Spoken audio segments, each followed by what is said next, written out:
상반기 임용공부법 꿀팁. 안녕하세요. 선생님들 잘 지내셨나요? 보건장수입니다. 선생님들께서 상반기 공부법에 대해서 많이들 요청하셨는데요. 어떻게 이야기를 해야 될지 고민하다가 시간이 많이 지난 것 같아요. 그래서 오늘은 상반기 공부법에 대해서 간단히 이야기 형식으로 이야기를 해볼까 합니다. 3월도 다 지나가고 4월인데 무슨 상반기 공부법이냐고요?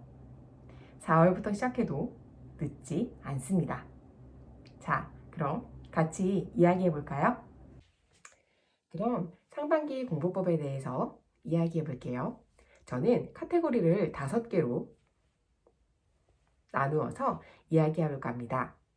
첫 번째는 처음부터 모든 걸 다 암기하고 가겠다. 금지입니다. 이게 무슨 이야기냐고요?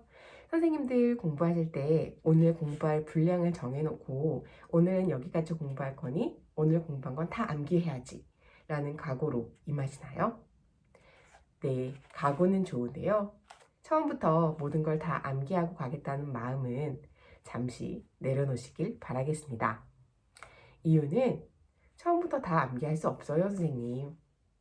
물론 훨씬 똑똑하시고 그런 분들은 암기가 가능하시겠지만 처음부터 암기를 한다고 하더라도 시간이 지나면 또 까먹고 그러다 보면 내가 분명히 암기했는데 해서 다시 공부하게 되고 그러면 내가 오늘 나갈 분량이 밀리게 돼서 진도는 점점 더 밀리게 되고 그러면 난 안 되나? 라고 하는 좌절감에 빠지게 되고 그런 사이클이 계속 돌다 보면 무력감까지 올 수 있거든요. 따라서 처음부터는 다 암기하고 가겠다 라는 마음은 가볍게 내려놓으시길 바라겠습니다. 두 번째, 청킹 위주의 암기 금지입니다. 이론서를 보면 강사님들이 만들어주신 청킹이나 아니면 남들이 만들어준 청킹을 다 적어놓고 공부하는 분들이 계실 거예요. 물론 청킹은 암기가 쉽기 때문에 활용도가 높습니다. 하지만 청킹 위주의 암기는 청킹 또한 암기거리이기 때문에 처음부터 내용의 이해 없이 청킹을 암기하는 건 추천하지 않습니다. 그리고 청킹에만 집중하다 보면 정작 시험에서 중요한 내용의 의미를 쓰거나 청킹의 의미를 써야 할 때 청킹만 기억나지 그 안의 내용은 기억이 안 나는 경우도 있을 수 있어요. 따라서 처음부터 청킹 위주의 암기는 금지입니다. 세 번째, 처음부터 기출문제에 오려 붙이기 금지입니다.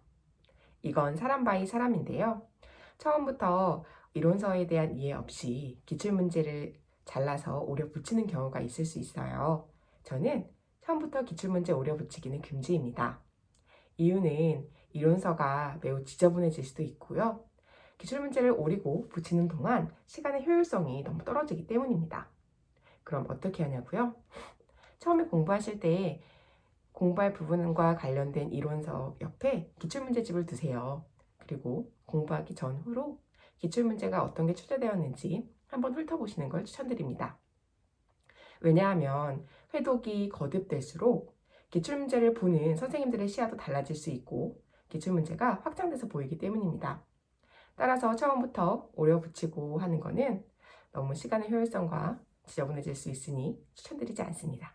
하지만 이것도 사람 바이 사람입니다. 네 번째, 처음부터 볼펜, 형광펜 사용 금지입니다. 처음에 이론서를 볼 땐 모든 게 다 중요해 보이죠? 그래서 처음부터 볼펜을 치시거나 형광펜을 치시는 경우가 있을 수 있어요. 하지만 이렇게 하다 보면 정작 회독이 거듭될수록 9, 10월 달에 중요하게 생각되는 부분이 달라질 수 있습니다. 따라서 처음에는 연필로 시작하시고 가볍게 밑줄을 치세요. 그런 다음에 회독이 거듭될수록 중요한 부분은 볼펜으로 그리고 저 같은 경우는 9, 10월 달에 정말 안 이어지거나 진짜 중요한 키워드다 라고 하는 부분에만 형광펜으로 체크를 했습니다. 그럼 책도 지저분해지지 않고 중요한 내용이 눈에 확 띄게 되어 암기가 더 용이하게 이루어질 수 있더라고요. 다섯 번째, 그럼 어떻게 공부하냐고요? 6월달 전까지 상반기는 저는 전체적인 큰 틀에서 내용을 이해하고 가는 게 무엇보다 중요하다고 생각합니다. 지역사회를 예를 들어보면요. 지역사회에서 문제가 나왔을 경우 지역사회 간호학의 어느 파트에서 어느 부분이 출제가 됐구나 라고 하는 큰 틀을 이해할 정도까지 암기가 된다면, 이해가 된다면 전 된다고 생각해요. 따라서 전체적으로 다 암기하고 가겠다라고 하는 마음은 내려놓으시고 가볍게 내용을 이해하고 넘어가시길 바라겠습니다. 그래서 처음부터 암기하고 가겠다는 마음은 내려놓으시고 중요하다고 생각되는 부분 또는 강사가 얘기하는 부분에 가볍게 밑줄을 치시고 정독을 해 나가시고 해독이 거듭될수록 가벼운 연필에서 진한 연필, 볼펜, 그리고 최종적으로 형광펜까지 이렇게 순서를 번갈아 가시면서 반복을 하시기를 바라겠습니다. 그리고 공부 전후로 가장 중요한 오늘의 포인트입니다. 백지 쓰기가 있겠죠?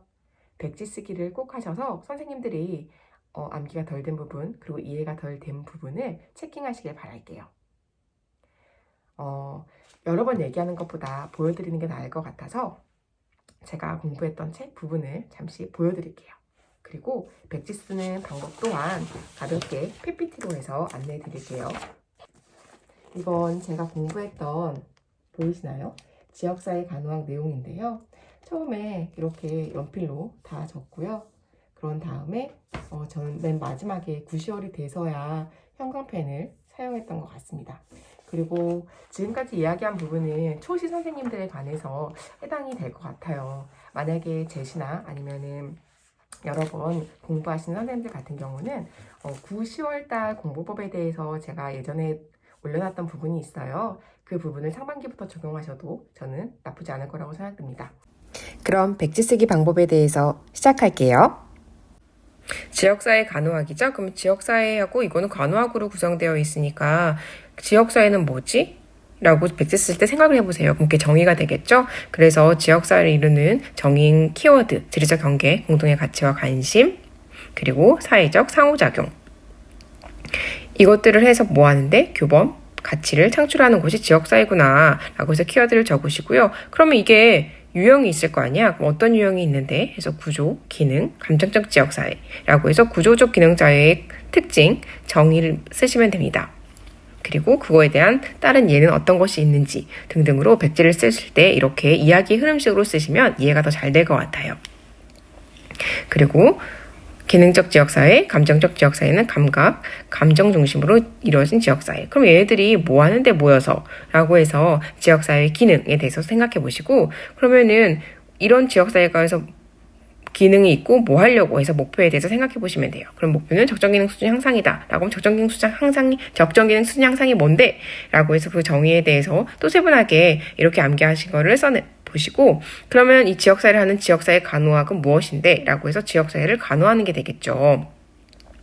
그러면 이 지역사회를 다시 세분화하면은 대상이 개인이 될 수 있고, 가족, 학교, 산업체, 가 될 수 있겠죠. 그리고 그 총 지역사회를 간호하는데 왜 얘를 간호해야 되지? 라고 하는 목표가 나올 거예요. 그럼 아까 얘기했던 적정기능 수준을 향상하는 게 목표래요. 그러면 어떻게 해야지 적정기능 수준을 향상시킬 건데? 라고 해서 간호활동이 나오면 그 간호활동에 대해서도 이렇게 써보시고, 그 유명한 지역사회 간호학의 그 그림 3가지죠. 동그라미 3개. 그거에 대해서 틀로도 한번 작성해 보시는 겁니다. 대상과 목표, 그 다음에 활동가의 사이사이의 관계에 대해서도 써보시면 될 것 같아요. 목표를 이루기 위해서 활동을 하는데 그 활동을 하기 위한 수단은 어떤 것인지, 대상에게 간호 활동을 제공하기 위해 어떤 과정을 거쳐야 되는지, 그리고 대상이 목표에 달성하기 위해서 어떤 연속 지표가 있는지, 그럼 그 기능 연속 지표라고 하는 거 정의가 뭔지, 기능이 연속되는 거다. 그럼 기능이 대상자가 목표에 달성하기 위해선 질병과 건강의 연속 상선에 있는데 그것을 이루는 틀이 어떻게 이루어졌는지 말이죠. 상반기 공부법 도움 되셨을까요?